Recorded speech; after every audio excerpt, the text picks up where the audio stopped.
And so that makes their population completely different, because they have a different genetic makeup.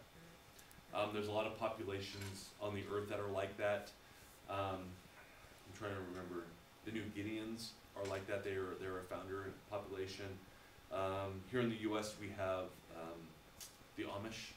They're kind of almost a founder effect. They have specific genetic diseases that are specific to them, because as they broke away from the Quaker Church, I can't remember, but what happens is they had a specific blood disorder that the entire population didn't. Now that entire population has that blood disorder, because that's a founder effect. They've isolated themselves.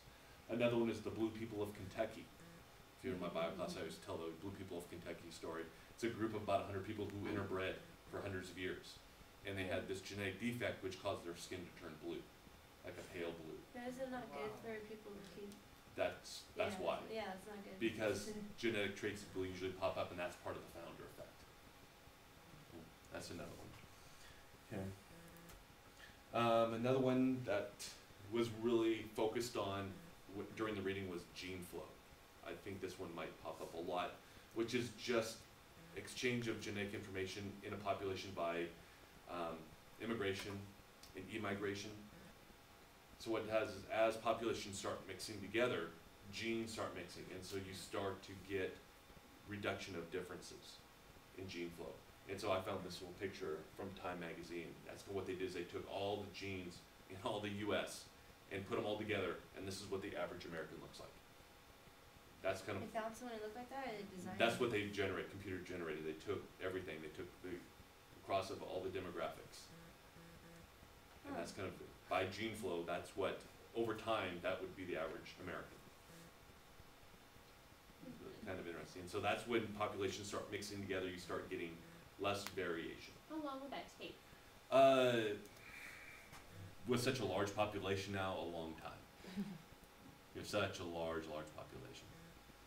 In smaller populations, if you look at the New Guineans that are very isolated, they all have very similar characteristics. Small populations that interbreed together, then you have larger ones, that's where you get the bigger differences. So bigger population, more variety, smaller populations, less variety. So that's Feels gene. like someone I know.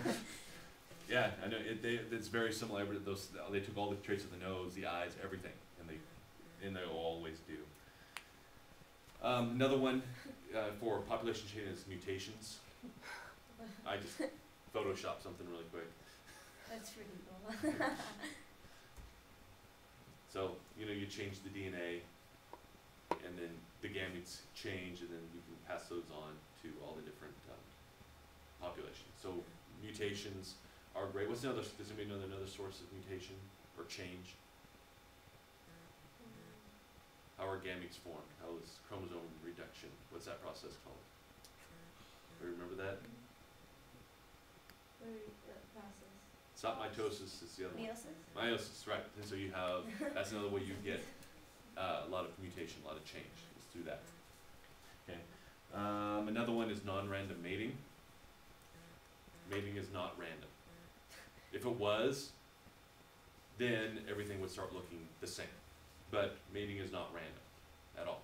And so people choose their mates who they want to have kids with. Animals do the same way. And so that's why you have all this variation is through non-random mating. We'll talk about sexual selection here, like the peacocks with the big feathers. The females will only choose the males with the biggest feathers. That's non-random mating. Another one is, then the last one is natural selection. My favorite band, because the guy, lead singer, is a PhD in molecular biology from USC. Yeah, he's a genius. I've met him. You see him, and his name's Dexter, or whatever his name is, and he's just like, Dexter? yeah, that's his name. His name is Dexter, and he's just this wild guy, and you start talking molecular biology with him, and he's brilliant. So just, we all know about natural selection already, so that's just the last thing for speciation. Okay, moving on. And so that's kind of going, I should have thrown that slide in there earlier, about mutations. Pretty much new alleles only are by mutations, and so we know that they occur, you get sun, you create thymine dimers, your DNA mutates, radiation causing mutations, all those things.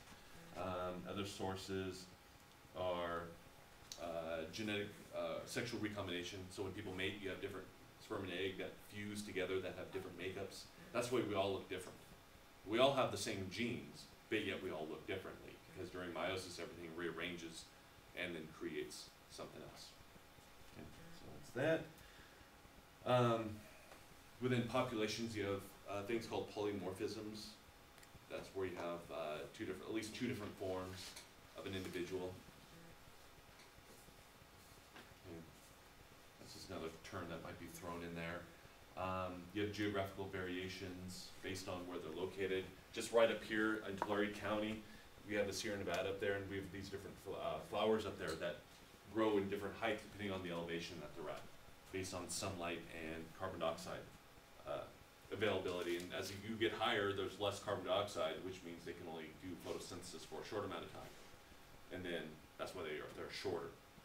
And so that's just geography can create differences between populations.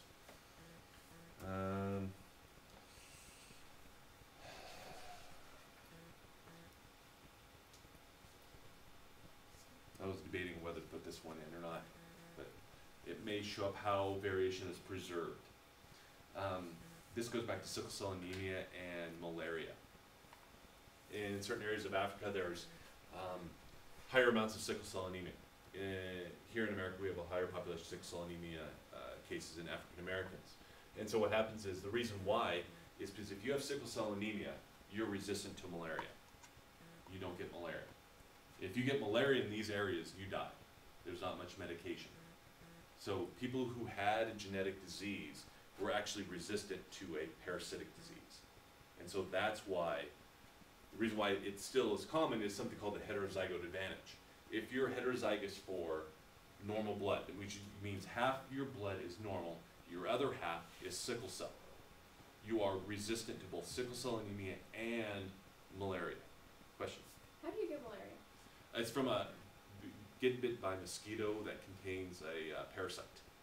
Hey. It gets into your red blood cells, causes your red blood cells to burst, which means you can't carry oxygen. Do we have immunizations for that, or just? Yeah. We do. Yeah, you can. Yeah. Okay. There is. It's a very harsh treatment. A friend of mine went on a little surfing trip in Indonesia 2 years ago, and came back with malaria. Yeah, I'm going to Kenya. You probably want to get the anti-malarials. Yeah. Ubiquitone is one of them. You want to definitely take those before. Okay. Make sure you have a lot of mosquito nets where you're sleeping, because you will get bit. Okay. Yeah, just a heads up.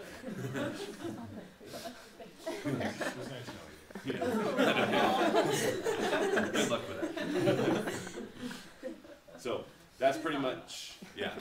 So that kind of goes back to, if you're heterozygous, you survive. So that's why we still have sickle cell anemia, is people who don't have sickle cell anemia but they carry it can pass it on to their kids.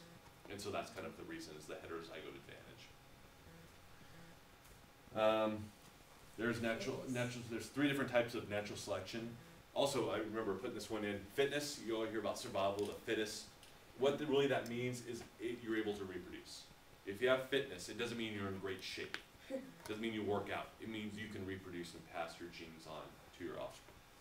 That's what fitness means. And there's 3 different types of natural selection, depending on the environment. So mice, nice little bell curve here. You have like 5 different colored mice.